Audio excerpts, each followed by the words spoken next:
connecting halls for the Lackawanna Railroad, built in 1908. As for the roundhouse was a place for basic maintenance, this building was built for the heavy work that needed to be done. It had a crane that could lift locomotives off their wheels and set them off to the side, a two-story forge, a foundry, a powder shop, and could even produce its own gas from coal. Anything that was needed to keep a steam railroad on the move was in this building. Today, it is owned by Department of Defense, operated by General Dynamics, and makes artillery shells.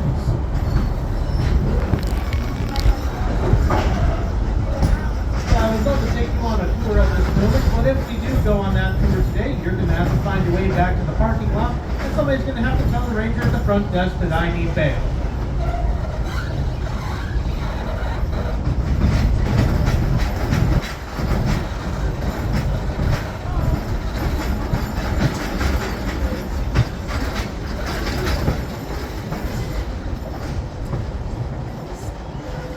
Now, like many railroads in the late 1800s and early 1900s, the Lackawanna Railroad prided itself on its passenger service.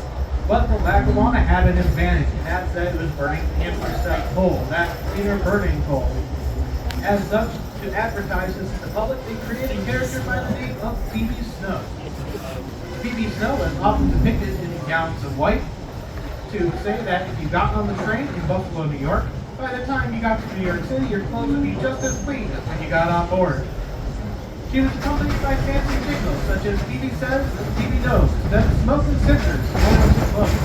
Tis thus a pleasure and delight to take the road of anthracite. This was an incredibly popular campaign for the Lackawanna Railroad, and this Phoebe Snow had graced the railroad right up until the coming of World War I, when railroads were asked to switch from anthracite coal to bituminous coal for the war effort.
Now, like many things in life, the era of steam would eventually have to come to an end. Following World War II, many homeowners began to heat their homes with other fuel sources such as electricity and fuel oil. The American public was falling in love with the automobile, and the American highway system was crisscrossing the continent, making trucking easier. Many railroads began to go under as these companies had no passengers to ride their trains, no coal to sell, and no freight to transport. In addition, steam locomotives were highly expensive. They took a lot of maintenance, as for the average steam locomotive will be in the workshop roughly 60% of its life.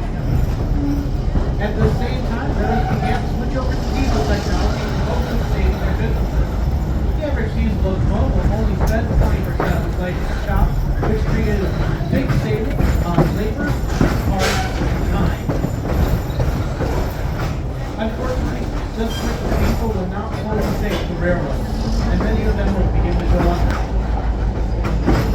The railroads like the Lackawanna Railroad and the Erie Railroad was then formed Erie Lackawanna in the 1960s and other such mergers. And then about 17 years later, they would merge with other railroads again in the Northeast to become a part of Conrail. Conrail, with their locomotives of blue and white, would operate out of the